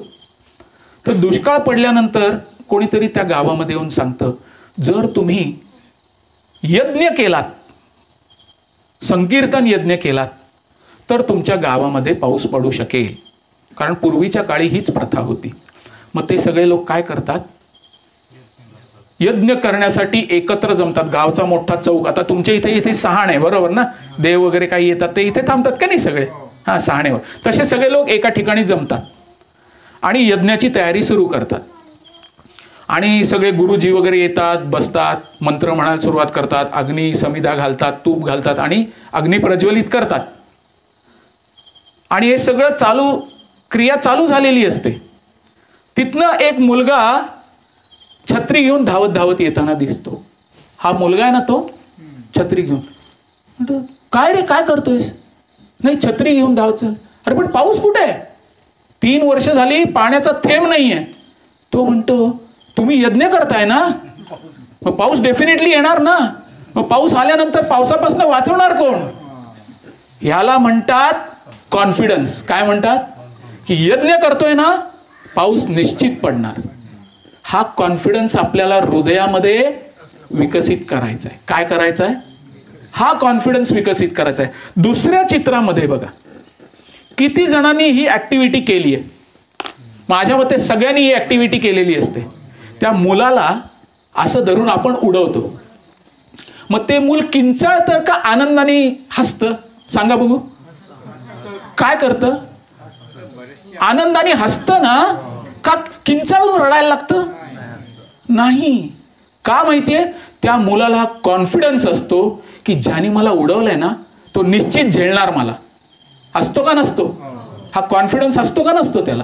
त्याच कारणाने ते मूल हसतं. तोच कॉन्फिडन्स आपल्याला भगवंतांबद्दल डेव्हलप करायचा आहे. भगवंतानी मला हे जीवन दिलंय, तर भगवंत मला या दुःखातनं बाहेर काढणार नाहीत का? हा कॉन्फिडन्स आपल्याला डेव्हलप करायचा आहे, जो ह्याच्यातनं कळणार आहे आपल्याला. म्हणून हे सुरुवातीचे 2 प्रश्न दिले. काय प्रश्न आहेत? वाचा. नाही, पहिले 2 प्रश्न वाचा. भगवंत अस्तित्वात आहेत का आणि भगवंतांना जाणण्याची आवश्यकता आहे का? आता खालचे पॉइंट वाचू. पॉइंट नंबर 1,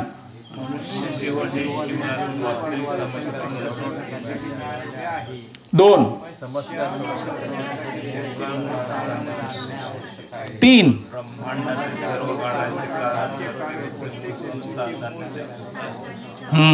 मनुष्य जीवनातल्या वास्तविक समस्या सोडवण्यासाठी मिळालेलं आहे. वास्तविक समस्या कुठल्या? जन्म, मृत्यू, जरा, व्याधी, ह्या जीवनातल्या समस्या आहेत आणि त्या सोडवण्यासाठी प्रयत्न करायचे आहेत. हे पहिलं. समस्या सोडवण्यासाठी त्याचं मूळ कारण काय?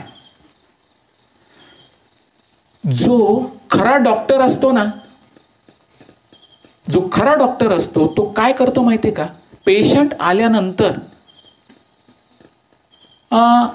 फोड आलाय का, मग फोड कट करू, असं कारण न शोधता ते फोड येण्यामागचं मूळ कारण काय, तर ह्याच्यामध्ये रक्तदोष आहे. काय आहे? या व्यक्तीमध्ये काय आहे? रक्तदोष आहे, तो रक्तदोष दूर करण्याचा प्रयत्न करणारा खरा डॉक्टर. फोड आला कापून टाकू किंवा पट्टी लावू, निघून जाईल 4 दिवसांनी. याच्याने काय होईल, दुसरीकडे परत फोड येईल. का? मूळ कारण काय आहे, रक्त दूषित झालंय. मग खरा डॉक्टर काय करेल, ते रक्त शुद्ध करण्याचा प्रयत्न करेल. त्याला रक्तदोषांतक नावाची काही औषधं लिहून देईल तो.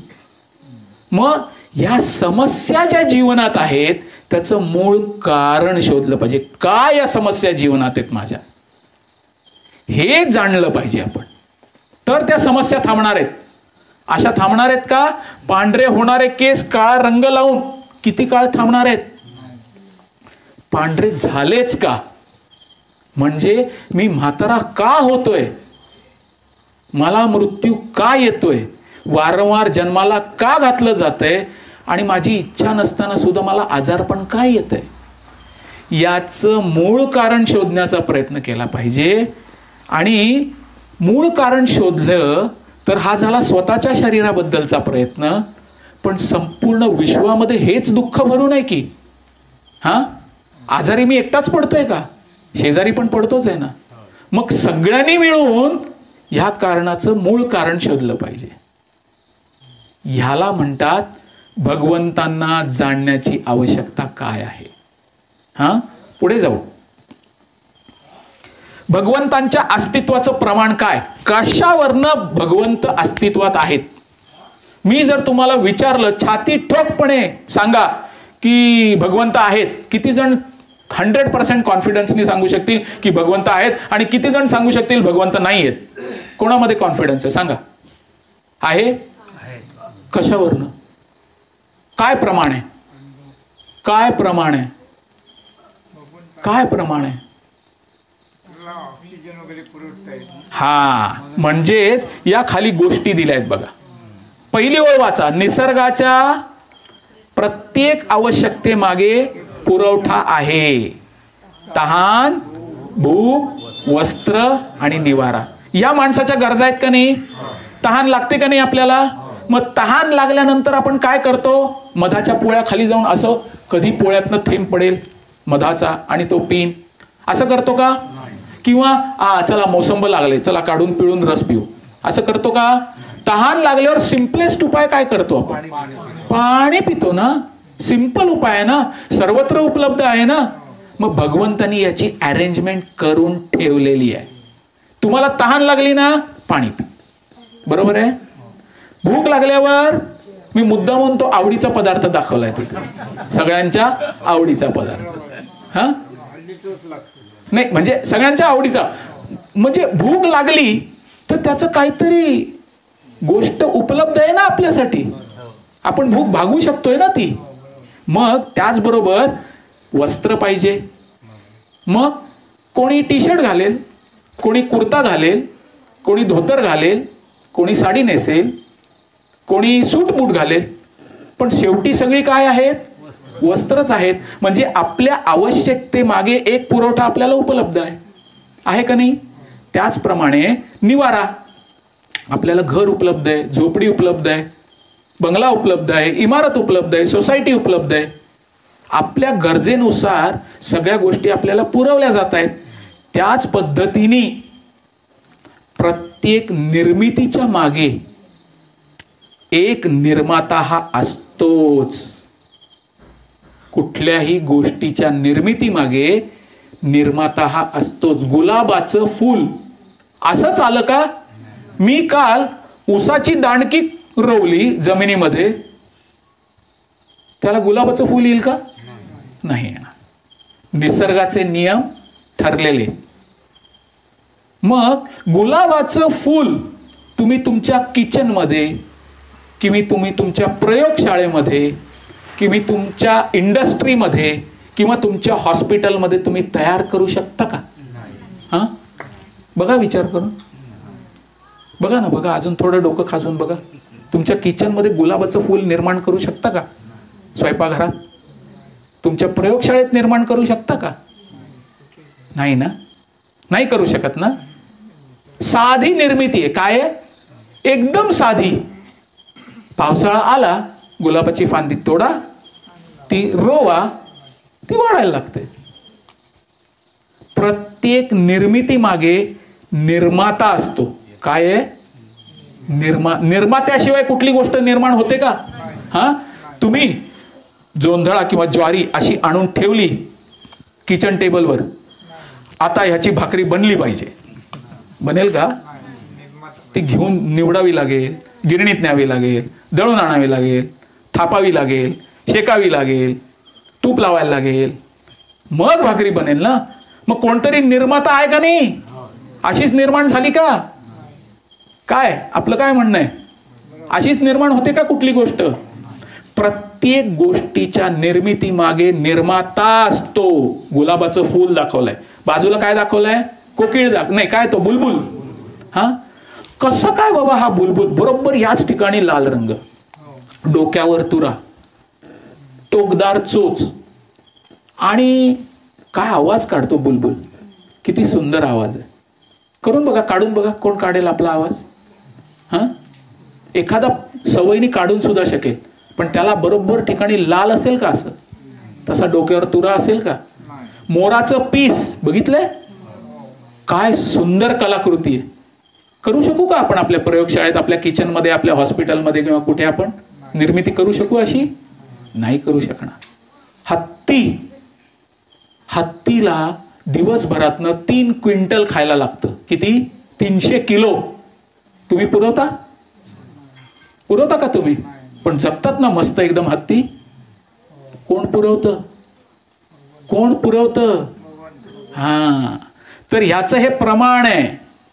आपल्याला श्वास घेण्यासाठी हा बरं वाटलं. कसं वाटलं? बरं वाटलं. नाकाला चिमटा लावून बसू का? किती वेळ बसाल?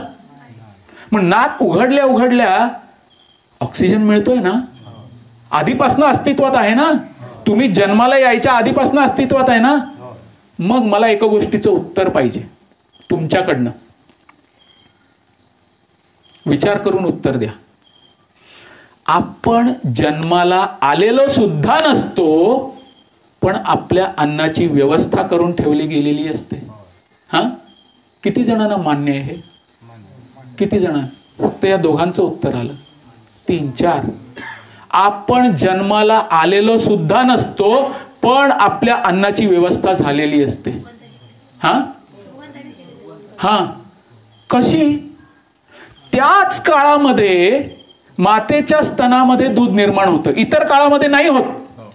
हा, काय प्रभूजी रिअलाइज? मान्य? त्याच काळामध्ये जेव्हा मूल जन्माला येतं ना, तेव्हाच दुधाची निर्मिती होते. आणि नंतर ते मूल 10 वर्षाचं झाल्यावर होते का हो? नाही. भगवंतांची रचनाच अशी आहे की तुमच्या सगळ्या गोष्टींचा पुरवठा भगवंतानी ऑलरेडी करून ठेवलेला असतो. हा, आणि मूल जन्माला नको येऊ दे, होईल का दूध निर्माण? नाही. मूल जन्माला येतं तेव्हा आई वडिलांच्या हृदयात आसक्ती निर्माण होते ऑटोमॅटिकली. हा, ऑटोमॅटिकली. कावळीणीचं पिल्लू जर आपण पाहिलं आणि सशाचं पिल्लू पाहिलं, तर कावळीणीला सुद्धा आपल्या पुत्रावर तेवढंच प्रेम असतं जे सशाला असतं आणि जे माणसाला असतं. हे प्रेम निर्माण कोण करतं? भगवंत निर्माण करतं. त्याच वेळेस आपल्या सगळ्या पुरवठ्याची योजना करून ठेवतात ते. कुठला मुलगा किंवा कुठलं मूल आपल्या आई वडिलांकडे कॉन्ट्रॅक्ट करतं सांगा? बघा, तुम्ही मला जन्म दिलाय, तर मला चांगल्या शाळेत घालणं, मला चांगले कपडे लत्ते देणं, मला चांगलं खायला प्यायला घालणं, माझे लाड पुरवणं, हे तुम्ही ह्या प्रॉमिसरी नोटवर लिहा. 500 रुपयाचा स्टॅम्प पेपर आणा, त्याच्यावर सही करून लिहा की तुम्ही सगळं मला पुरवाल. करतं का कुठलं मूल? आई वडील न सांगता करतात ना. कोण प्रेरणा देतं? प्रेरणा कोण देतं? मग हे भगवंतांच्या अस्तित्वाचं प्रमाण आहे की जी आपली गरज आहे ती गोष्ट उपलब्ध आहे. जी आपली गरज आहे ती गोष्ट उपलब्ध आहे. तर ह्याच्यातनं आपण पाहिलं पाहिजे की कशा पद्धतीने आपल्या प्रत्येक गरजांचा पुरवठा केला जातोय. पुढची स्लाइड पाहू. भगवंतांच्या अस्तित्वाचं प्रमाण काय? पहिल्या चित्रात काय दिसतंय तुम्हाला? हा, काय करतोय तो? वाहतुकीचं नियंत्रण करतोय. काय करतोय? सोप्या शब्दात सांगायचं झालं तर हा, आपल्यापैकी किती जण तालुक्याच्या ठिकाणी मोठ्या चौकात गेलेले? सगळेजण जाऊन आलात. तिथे एक ट्रॅफिक हवालदार असतो. तो काय करत असतो? ए तू थांब, तू जा, आता तू जा, तू थांब, आता तू थांब, तू जा, असं करतोय का नाही? तो त्याला काढून घेतलं समजा आपण, काय होईल? त्याला काढून घेतलं आपण, काय होईल? प्रत्येक जण आपली गाडी घुसवण्याचा प्रयत्न, आधी मी असं करत काय होईल? खूप मोठा ट्रॅफिक जाम होऊन जाईल. हा, काही होऊ शकेल, मारामाऱ्या होतील, काही होईल, माझी गाडी का ठोकली हे का. मग हा माणूस काय करतोय? हा, आता हा माणूस एका सायकलवाल्याला सुद्धा थांबवतोय आणि मर्सिडीज बेंज मधनं येणाऱ्या करोडपतीला सुद्धा थांबवतोय. हा, थांबवतोय का नाही? त्याला ताकद कोणी दिली? त्याला ताकद कोणी दिली? गव्हर्नमेंट. काय, कोणी ताकद दिली? सरकारने ताकद दिली त्याला. त्याची जी वर्दी आहे ना, त्याला घाबरून लोक थांबतात. मग तो सायकलवाला का असे ना, किंवा मर्सिडीज मधनं येणारा माणूस का असे ना. मर्सिडीज मधनं येणारा माणूस जर असा त्यांनी विचार केला, अरे काय 25,000 पगाराचा माणूस आहे, माझी गाडी 5 कोटीची आहे, काय थांबवतो तू माझ्या गाडीला, चल मी नाही ऐकत तुझं, म्हणून निघून गेला, तर काय होईल? काय होईल? त्याचा नंबर घेतला जाईल, त्याच्यावर कलम लावला जाईल आणि दंड लावला जाईल त्याला. होईल का नाही? मग 25,000 कमावणारा माणूस सुद्धा 5 कोटी वाल्याला बरोबर उतरवू शकतो का नाही खाली? कोणी ताकद दिली? नियम कोणी बनवला? कोणी बनवला नियम? सरकारने. मग तो पालन करणारा एक साधारण शिपाई सुद्धा एवढा पॉवरफुल असू शकतो. मग नियम बनवणारे भगवंत पॉवरफुल नसणार का? काय मत आहे आपलं? हा, पुढचं चित्र बघू.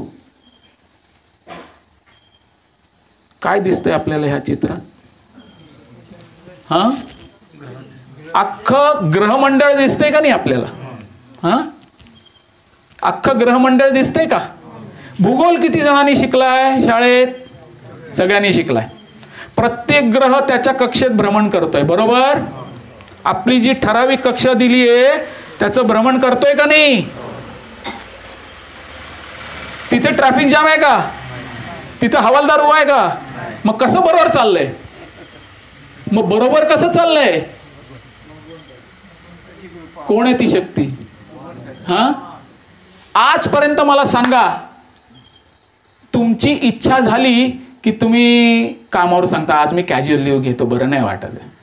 हा, सांगता, आज मला नाही जायचं, शेतावर नाही जाणार आज मला थोडं झोप घ्यायची, म्हणता का नाही तुम्ही? असं म्हणता का नाही कधी कधी? हो का नाही? हा, सूर्य म्हणतो का कधी आज मी नाही उगवणार यार, आज नाही उगवत? हा, चंद्र म्हणतो? कोणीही म्हणत नाही. सगळे त्यांना नेमून दिलेले कार्य न चुकता करत असतात. मग ह्याच्या मागे कोण आहे? कोण चालवतंय? कोण चालवतंय आपल्याला माहित नाही अजूनपर्यंत. हा हा, मग हे असंच चालतंय का? तालुक्याच्या ठिकाणी 4 रस्ते जिथे एकत्र येत आहेत तिथे हवालदार सुद्धा नाहीये आणि ट्रॅफिक सुरळीत चाललंय, हे शक्य आहे? हे ग्रहमंडळ हे व्यवस्थित चालणं कोणाच्या तरी आज्ञेशिवाय, कोणाच्या तरी देखरेखीशिवाय चालणं शक्य आहे का? नाही शक्य ना. ह्याचाच अर्थ अशी कुठली तरी शक्ती आहे जी या सगळ्यांना नियंत्रण करते. मान्य? सगळ्यांना मान्य? आता कॉन्फिडन्स आला तुमचा की यस, आता कोणतरी अशी व्यक्ती आहे जी सगळं नियंत्रण करते. बरोबर आहे? कोणाचा काही प्रश्न, काही शंका? काही नाही. तर ह्याच्यात आपण पाहूया की प्रत्येक नियमाच्या मागे एक नियमकर्ता असतोच आणि प्रत्येक रचनेच्या मागे एक रचनाकार असतो. एक सुंदर दिलेलं मडकं, एक छान मडकं, आणि ते तुमच्या समोर आणून ठेवलं आणि तुम्हाला सांगितलं, सांगा ह्याच्याबद्दल, या मडक्याबद्दल. तर तुम्ही म्हणाल, वा वा, हे मडकं किती सुंदर आहे, याचा शेप किती चांगला आहे, याला बाहेरनं पॉलिश किती चांगलं केलंय. आणि तुम्हाला असं सांगितलं की काय आहे, हे मडकं कोणी बनवलं नाही, हे असंच निर्माण झालं. तुम्ही विश्वास ठेवाल त्याच्यावर? का का नाही ठेवणार? कोणीतरी माती एकत्र केली, कोणीतरी चाळली, कोणीतरी पाणी ओतलं, कोणीतरी चाकावर ठेवलं, कोणीतरी त्याला आकार दिला, कोणीतरी भट्टीत भाजलं. हे सगळं केल्यानंतर तुमच्या समोर हे चांगलं मडकं दिसायला लागलं ना. असंच निर्माण झालं का? काय उत्तर आहे? मग ह्या सगळ्या विश्वाच्या रचनेमागे कोणतरी रचनाकार असला पाहिजे का नाही? का असंच झालंय? काय मत आहे आपलं? कोणीतरी बनवलं ना. हा कॉन्फिडन्स आपल्याला निर्माण करायचा आहे. ब्रह्मांडातल्या सर्व मूळ कारणांचं कारण, प्रत्येक वस्तूचं मूळ उगमस्थान, इथे शास्त्रांमध्ये दिलेले पुरावे आहेत. ईश्वरा परमा कृष्णा सच्चिदानंद विग्रह अनादिरादिर गोविंद सर्व कारण कारणम, पहिला पुरावा. दुसरा, एते चांस कलापुंसा कृष्णस्तु भगवान स्वयं इंद्रारी व्याकुलम लोकम मृडयंती युगे युगे, दुसरा पुरावा. तिसरा, अहम सर्वस्य प्रभवो मत्ता सर्वं प्रवर्तते इति मत्वा भजन्ते माम बुधा भाव समन्विता. चौथं, अहम आदिर्हि देवानाम. पाचवा पुरावा, मत्तः परतरम नान्यत किंचिदस्ति धनंजय मयि सर्वमिदं प्रोतम सूत्रे मणिगणा इव. सगळे पुरावे या पुस्तकात दिलेले.